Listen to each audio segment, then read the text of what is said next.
오늘 또 주님의 날입니다. 예, 한 주간의 처음 시간입니다. 참 이렇게 말하기 엊그제 같은데 또 벌써 한 주간이 지나고 참 시간이 빨리 흐릅니다. 이 시간의 흐름 속에서도 우리가 잊지 말아야 될 것은 하나님이 나와 함께 하신다. 하나님이 우리와 함께 하신다. 반드시 하나님께서 우리의 소원을 이루어 주신다. 선한 길로 우리를 인도하신다라는 그 사실을 절대로 잊지 않기를, 항상 영적으로 민감하기를 주님 간절히 축원합니다. 완연한 이제 가을의 날씨인 것 같습니다. 그런데 한낮에는 아직도 많이 후덥지근하고 많이 우리를 괴롭히는 것 같습니다. 어제는 정말로 많이 피로감이 더했던 것 같은데요. 하지만 다음 주 이제 추석을 우리가 또 이제 준비하는 가운데 있는데 그 날이 정점이 되어서 더 이상 이제 더위는 좀 물러가지 않을까 그런 기대감이 있는데요. 세월의 그 흐름에 따라서 이렇게 변하듯이 코로나도 좀 제발 이제 좀 우리 곁을 좀 떠나줬으면 좋겠다라는 바람과 또 그런 기도가 우리 가운데 있기를 원합니다. 자, 오늘은 주님의 날입니다. 사랑하는 성도 여러분, 하나님께 예배함을 잊지 마시고 최선을 다해 우리 말씀을 들으면서 또 한 주간을 믿음으로 시작하십시다. 교회에서는 당의원 가족 중심으로, 그리고 우리 장로님들 가족 중심으로 가정과 또 삶의 자리에서는 또 우리 예배 순서지를 통해서 또 영상 예배를 통해서 그렇게 최선을 다해서 정한 시간에 각각 예배해 주시기를 부탁드립니다. 계속해서 사사기 강의 말씀을 전하도록 하겠습니다. 사사기 18장은 17장과 연결되고 있습니다. 17장에서는 미가는 신상과 신전을 그렇게 만들었죠. 그리고 에봇과 드라빔을 만들었고요. 그리고 자기 아들을 멋대로 그렇게 제사장으로 세웠고, 그러다가 한 레위인이 방황하는 것을 보고 그를 만나서 그를 자신과 그 가정의 제사장으로 그렇게 세웠죠. 그러니까 미가라는 사람의 한 개인의 그 우상 숭배와 그리고 단지파의 불순종과 악행이 그렇게 오버랩되면서 17장이 실행되었고요. 그리고 여기에 레위인 청년이라는, 그렇죠? 레위인 청년이 바로 종교 지도자가 그렇게 개입하여서 제사장 노릇들을 하면서 우상 숭배를 정당화시키고 묵인해버리는 그런 모습을 우리가 보았습니다. 또한 단지파의 불순종을 축복까지 하였죠. 그래서 오늘 보면 19에서 20절에 보면 레위인 청년은 이제 또 단지파로 이동해 가면서 기회와 상황에 따라서 자기 제사장직을 옮겨가는, 자기 멋대로죠. 하나님의 뜻에 묻지 않습니다. 사실 이 단지파도 여호수아 시대 때 땅을 분배받긴 했습니다. 받지 않은 것이 아니었어요. 그러나 그들은 하나님이 주신 땅에 만족하지 않았어요. 오히려 힘들다고 다 그 땅을 포기해버렸고요. 그리고 정복하기 쉬운 땅을 또 찾아 헤매는 거예요. 그것조차 하나님께 묻지 않았습니다. 우리 어떻게 합니까? 계속 여기서 머무를까요? 아니면 어떻게 하겠습니까? 전혀 하나님께 물을 생각을 하지 않아요.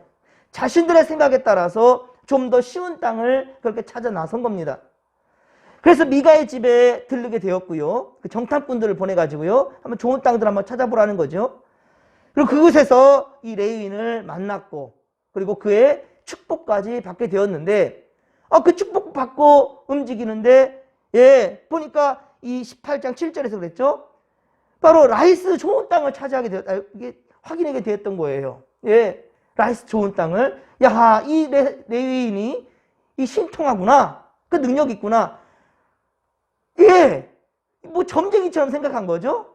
자, 그리고 600명의 군사를 이끌고 드디어 이제 라이스 정복을 위해 나서게 됩니다.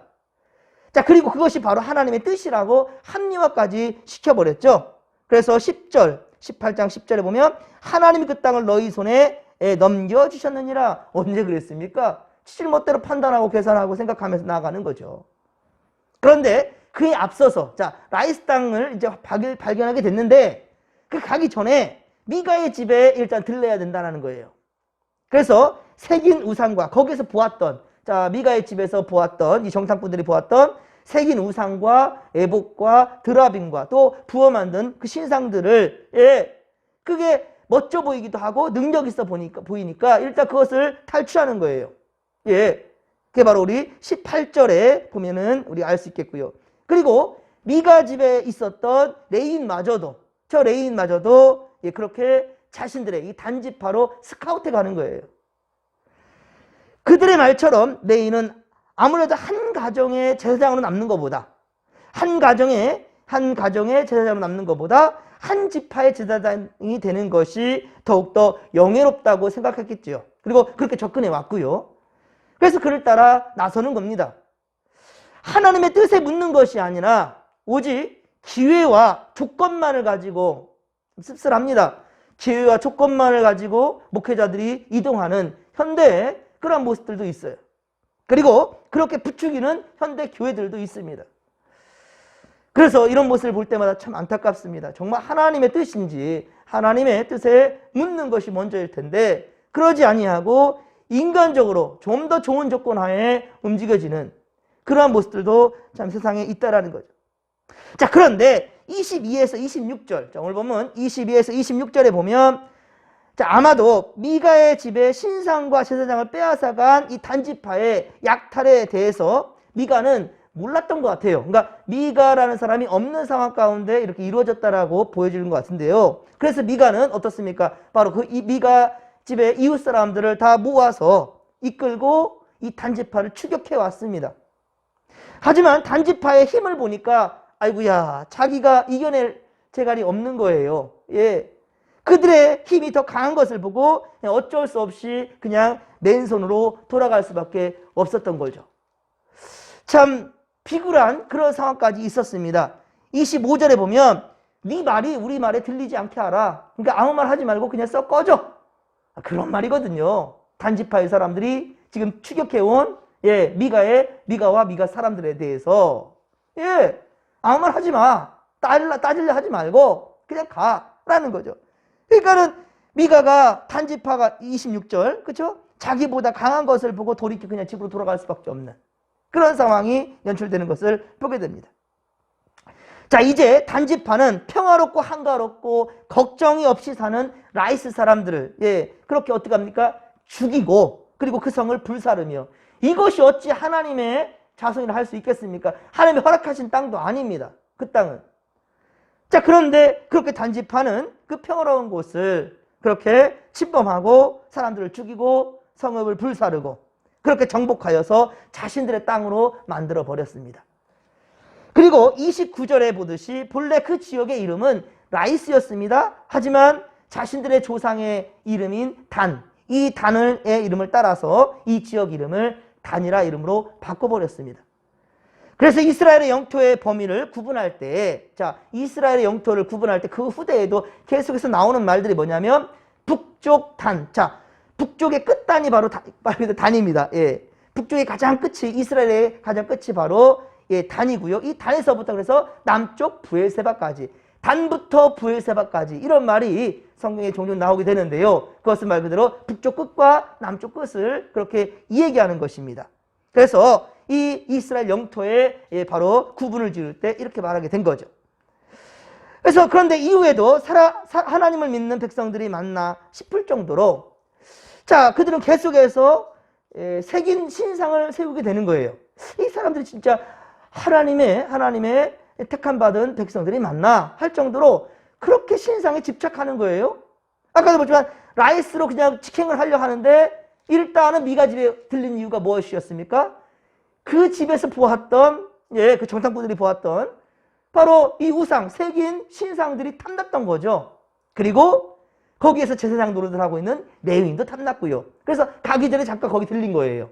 그래서 싹 뺏어서 지금 라이스로 가게 됐던 거죠. 가서도 거기서 또다시 이 우상을 만들어가는 모습을 보게 됩니다. 자, 그리고 30절에 보십시오. 오늘 보면 30절 보면, 자, 모세의 손자요 게르솜의 아들인 요나단과 그의 자손들이 단지파의 제사장이 되었더라 라고 말하고 있죠. 그러니까 단지파는 이걸 알았던 것 같아요. 제사장은 레위 가문에서 나와야 된다라는 것 정도는 알았던 것 같아요. 레위인들 중에서 세운다라는 것은 분명히 알았던 것 같습니다. 이 모세도 사실 그런데 제사장 가문은 모세가 아니라 모세형 아론 자손에서 나와야 되는 거거든요. 그런데 일단은 뭐 모세든 아론이든 다 레위 자손이거든요. 레위 자손. 일단 제사장은 레위 자손에서 나와야 된다라는 것을 알았기 때문에, 그래서 미가 집에서 그렇게 제사장을 하고 있는 그 사람이 또 신통방통해 보이기도 하고요.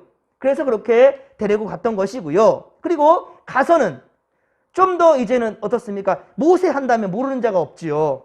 그러니까 출애굽하여 이스라엘을 차지하는 데까지, 자, 그 영도자였던 바로 이스라엘이 이끌었던 영도자였던 모세는 그 누구는 다 알 수 있거든요. 그러니까 좀 더 모양새가 갖춰질 수 있도록 바로 모세의 후손들을 또 제사장으로 세우는 것을 보게 되죠. 그러니까 하나님께서 무엇을 원하는지에 대해서는 안중에도 관심도 없어요. 하나님이 무엇을 원하는지 그에 대해서는 관심도 지식도 없었던 거죠. 즉 자신들의 필요에 따라서 제사장을 세우는 것은 앞서 에브라임의 미가라는 사람과 지금 다를 바가 없는 거죠. 또한 이들은 모세는 알았지만 모세를 통해 하나님께서 주신 십계명은 또 몰랐던 거예요. 새긴 우상을 만들지 말라. 예, 하나님은 우상을 싫어하십니다. 그걸 가증한 것이라였습니다. 그런데도 불구하고 십계명의 제2계명인 우상 만들지 말라는데도 그렇게 기를 쓰고 우상을 만드는 것을 보게 돼요. 미가의 집에 있는 우상을 또 탐하했고요.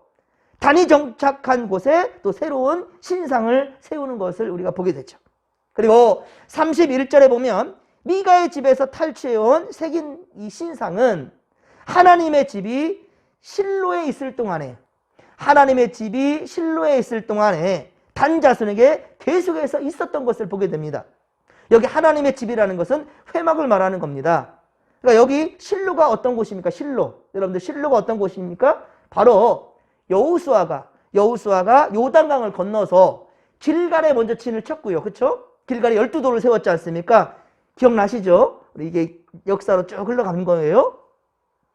요단강을 건넜잖아요. 예? 요단 동편에서 이제 서편으로 건너와서 근데 요단강 그 가운데에 있었던 12돌을 택했잖아요. 이 12돌을 택해서 자, 요단강을 건넌 다음에 바로 길갈이라는 곳에 12단을 쌓았지 않습니까? 그래서 이 가나안을 정복하면서도 예, 바로 베이스 캠프로 잡았던 곳이 바로 길갈이었어요.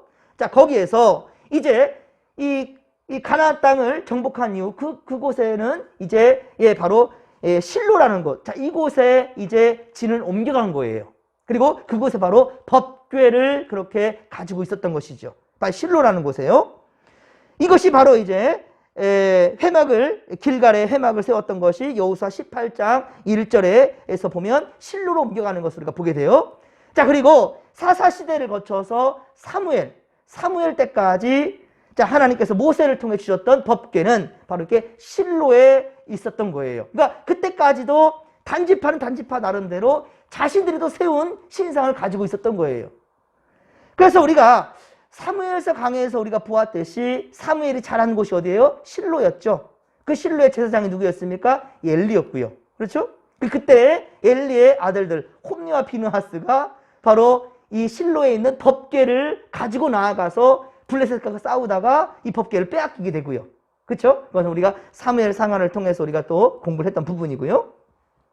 자, 그렇습니다. 그런데 이 실로는 곧 법궤가 있는 하나님의 집이라는 거예요. 근데 여호와께 경배를 하며 제사를 지냈는데 바로 이 단지파들의 자손들은 자신들을 위한 또 다른 신상을 가지고 있었다라는 것은 하나님 앞에 참으로 참남한 짓인 거죠. 혈통만 이스라엘 자손이면 뭐합니까? 여러분들, 혈통만 이스라엘 자손이면 뭐예요?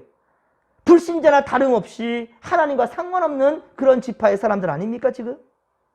사랑하는 성도 여러분, 요한계시록 3장 14절, 요한계시록 3장 14절 이하에 보면 라우디아 교회, 그러니까 요한계시록 2장부터 3장까지 진행되는데 7교회, 초대교회 7교회가 소개되잖아요. 자, 거기 가운데 라우디아 교회에 대해서 말씀하시는데 우리는 뜨겁든지 차든지 분명히 하라는 거예요. 예, 뜨겁든지 차든지 분명하게 하라는 거예요. 미지근한 신앙은 하나님 토해내신다라고 말씀하시죠. 우리는 믿는 자답게 어느 누가 보더라도 우리 인정할 만큼 믿는 자답게 또 진목교의 성도답게 우리 삶에 오직 코람되어 정직한 믿음을 지키며 나갈 수 있게 되기를 주님 간절히 축원합니다. 왜 삼손을 그 어머니의 태로부터 나실이라 했는가? 예. 이렇게 나시로 성별하면서 어땠습니까? 포도주와 독주를 마시지 말라 그랬지 않습니까? 그런데 더 나아가서 뭐라고 했죠? 포도 열매조차도, 예, 포도의 열매와 껍질과 씨조차도 먹지 말라. 이렇게까지 강하게 말씀하셨던 이유가 뭐겠습니까? 유혹되어 넘어갈까봐. 그렇죠? 유혹되어 넘어갈까봐 그만큼 더욱더 철저하게 금하신 거잖아요. 여러분, 하나님 싫어하는 것은, 하나님 싫어하시는 것은요, 보지도 말고 만지도 말고 철저하게 여러분의 곁에 두지 않기를 바랍니다. 예, 제가 예전에 고등학교 때 담임 목사님께 하셨던 말씀 가운데 그 신문에 보면은 이렇게 그날의 그 운세 같은 거 나온 거 있지 않습니까?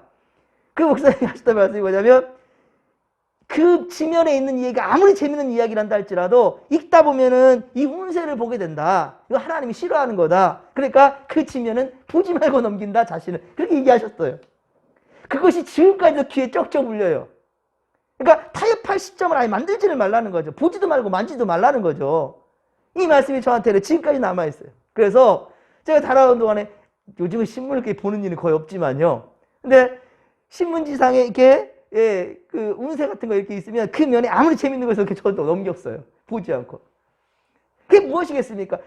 포도의 씨와 껍질조차 먹지 말라는 것은 그게 잘못됐다는 것이 아니라 그러다가 넘어질까봐, 그러다가 유혹될까봐, 그것을 주님께서는 미열에 방지하기 위해서 그리까지 말씀하신 거예요. 예, 여러분, 우리는 오직 그리스도의 향기를 내뿜는 믿음의 성도들이 되어서, 할렐루야, 예, 오직 그리스도의 향기를 내뿜으면 어디를 가든지 우리는 그리스도의 사람이라는 거죠. 그래서 여러분들 더욱더 주의 뜻을 이루며 살아가는 인생들이 되기를 주님 간절히 축원합니다. 오늘 주님의 날 더욱 주님을 기쁘시게 하십시다. 예, 그리고 하나님을 예배함으로 한 주간을 새롭게 시작하는 주의 백성들이 다 되기를 주님의 간절히 축원합니다. 축원합니다. 자, 오늘도 우리가 이 믿음 붙들고 나아가십시다. 주께서 우리와 함께 하실 것입니다. 우리의 소원과 우리의 마음들이, 근데 중요한 것은 육에 사로잡혀 있고 땅에 머물러 있는 것이 아니라 저 높은 것을 향하여서 하나님이 예비하신 것을 붙잡기에 나아가는 오늘도 정직한 믿음의 걸음들이 되기를 주님 간절히 축원합니다. 주여 삼천 부르며 기도하며 나갑니다. 주여, 주여, 주여. 살아계신 하나님 아버지, 주여 고맙고 감사를 드립니다. 우리 참으로 어리석고 부족하지만 주님 우리를 사랑해 주시나이다. 오늘도 깨달음을 주시게 하여서 우리 하나님 아버지 말씀 앞에 서게 하게 하시고 먼저 예배함으로 이 한 주가 시작하게 하심을 아버지 감사합니다. 하나님 아버지여, 우리 안에 도사리는 여러 가지 아버지 생각들 번뇌, 아버지 앞에 합당하지 않냐는 생각들, 오 주여 모든 것을 다 쓸어낼 수 있도록 도와주시옵기를 원합니다. 단지파 사람들은, 미가라는 사람은 하나님에 대해서 아는 것처럼 보이지만 전혀 엉터리입니다. 하나님을 알지 못하기에 망하는 길로 가고 있습니다. 어찌 하나님과 우상을 겸하여 섬길 수 있사오리까? 지들 멋대로 제사장을 세우고 그 가운데 또 하나님 아버지 우상을 세워가면서, 신상을 세워가면서 하나님 아버지 어떻게 하나님의 자손들을 할 수 있사오리까? 주여, 오늘 우리가 하나님 아버지여 이 주님의 날을 맞이하며 말씀 앞에서 시작하는 우리 성도들, 그러나 이 한 주간 살아가면서도 절대로 주님 곁을 떠날 생각하지 말게 하시고 항상 고람되어 하나님 앞에 살게 하시며 주님 기뻐하시는 그것을 하며 살 수 있도록 도와주시옵소서. 항상 주님과 아버지 기도하며 소통하는 것 아버지 잊지 않게 하시고, 우리 아버지 가운데 영적인 근육이 있게 하시고, 하나님 아버지 영적으로 민감하게 되어서 정말 하나님의 뜻이 어디 있는지를 늘 분별할 수 있도록, 분별을 할 수 있도록 주여 도와주시옵소서.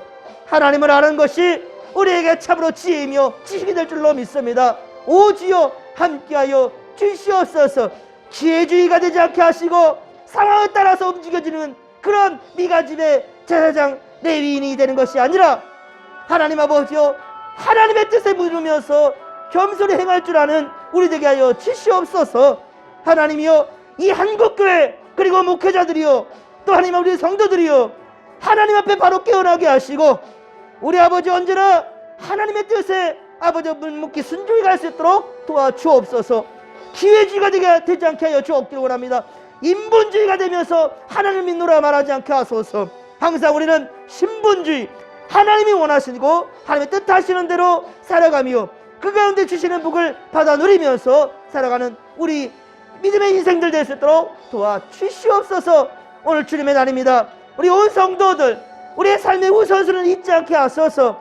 땅에 매여 있지 않게 하시고 저 천국 하나님의 나라를 바라볼 수 있도록 도와주시고, 하나님 아버지 항상 우리 아버지 흔들릴 때 아버지 역사하시고 인도하신 것을 바라며 나갈 수 있도록 도와주옵소서.